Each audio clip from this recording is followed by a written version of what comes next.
Ini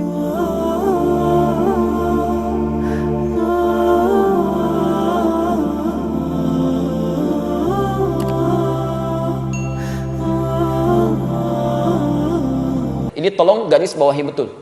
Yang pokok dalam wudhu itu ada 4. Satu aja. Kalimatnya menggunakan kata ghasala. Faghsilu wujuhakum. Ghasala itu kalau dalam bahasa Arab adalah sesuatu yang ditumpahkan pada tempatnya. Dibasuh. Jadi ambil airnya ditumpahkan di wajah. Jadi bukan ngambil air ditumpahkan baru diusap. Ya. Jadi ambil airnya, tumpahkan di wajah. Dari batas bagian atas kening sampai dengan ke dagu, dengan bagian belakang telinga. Baik, kemudian setelah itu wa aydiyakum ilal marafiq. Perhatikan, ini mohon izin saya lebarkan sedikit karena sering ada kekeliruan dalam proses ini. Wa aydiyakum ilal marafiq, kemudian tangan sampai siku. Ingat, tangan disebut tangan itu disebut yad dalam bahasa Arab, itu dari ujung jemari ini, asabi' sampai ke ujung ke sini. Mendekat pada katif, dekat ke pundak. Ini tangan. Tapi dalam ibadah itu selalu diberikan batas. Batas, misal Anda bersedekap, An-Nasai nomor hadis 886. Bersedekap di sini posisinya, rusghi. Jadi begitu menutup seperti ini. Atau boleh lebih sedikit, Al-Sa'id begini. Tapi tidak sampai ke sini. Tapi dalam wudu ilal marafiq, jamak dari mirfaq sampai ke sini, siku. Ya. Ingat, tangan, jari sampai siku. Jadi bukan siku ke bawah. Jadi bukan kerannya dibuka, sikunya dibeginikan. Jelas ya? Tapi diambil airnya, turunkan sampai ke siku ke sini. Nanti itu ada hikmahnya, ada penjelasannya. Kemudian setelah itu, wamsahu bi ru'usikum. Berubah kalimatnya dari ghasala menjadi masaha. Berbeda. Ghasala tumpahkan langsung di tempatnya, masaha tumpahkan dulu airnya baru diusapkan. Ya, masaha itu mengusap, bukan menumpahkan. Ya, yang diusapnya disebut masih. Nabi Isa punya gelar Al-Masih, Al-Masih, karena di antara mukjizatnya bisa mengusap sesuatu dengan izin Allah penyakit bisa sembuh. Jelas ya? Tayyib. Dan yang diusap itu apa? Bukan rambut, tapi ru'us. Jamak dari kata ra'sun, kepala. Di sini keadilan Allah Subhanahu wa taala. Kalau yang diusap rambut, yang tidak punya rambut itu persoalan. Ya.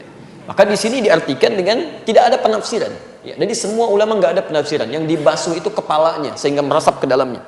Jadi begitu Anda buka, kemudian Anda ingin basuh, maka kemudian buang airnya, usapkan. Ya. Usapkan ke kepalanya. Menggunakan huruf ba di situ. Ba di sini dalam bahasa Arab ba punya 14 makna.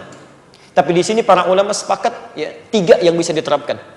1, ba al-istighraq, yaitu mengusap dari depan sampai ke belakang. Jadi begitu Anda ingin berwudu misalnya, Anda kemudian mengusap, buka, tumpahkan airnya, diusap dari depan ke belakang. Jika dalam pelaksanaan itu tidak ada kesulitan berarti, tidak ada penyakit, tidak ada hambatan, untuk laki-laki khususnya, usap dari depan ke belakang. Jika kemudian ada persoalan, misal sakit sebagian dari anggota di kepalanya, sebagiannya, maka ba itu bisa berarti at-tab'id ma'at tahdid. Ya, sebagian dengan batas. Batasnya kata para ulama itu sampai di ubun-ubun di sini. Ya, jadi Anda bisa usapkan sepanjang kena ubun-ubunnya di sini, itu sudah sah dipandang mengusap. Dan yang terakhir, bagaimana jika di ubun-ubun pun ada persoalan? Maka ba di sini berfungsi sebagai at-tab'id min duni tahdid. Ya, mengusap tanpa ada batas sepanjang disebut bagian dari kepala. Dan kenapa hikmahnya menggunakan huruf ba?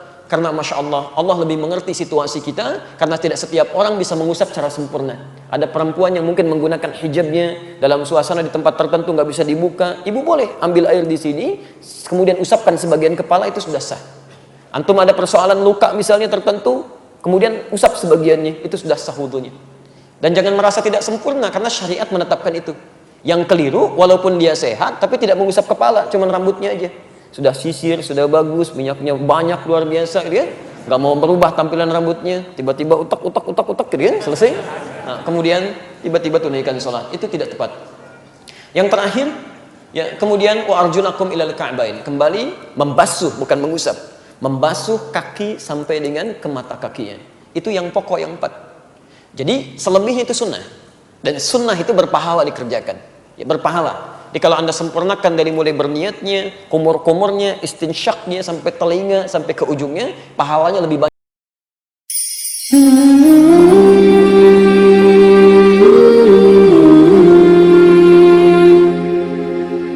Hmm.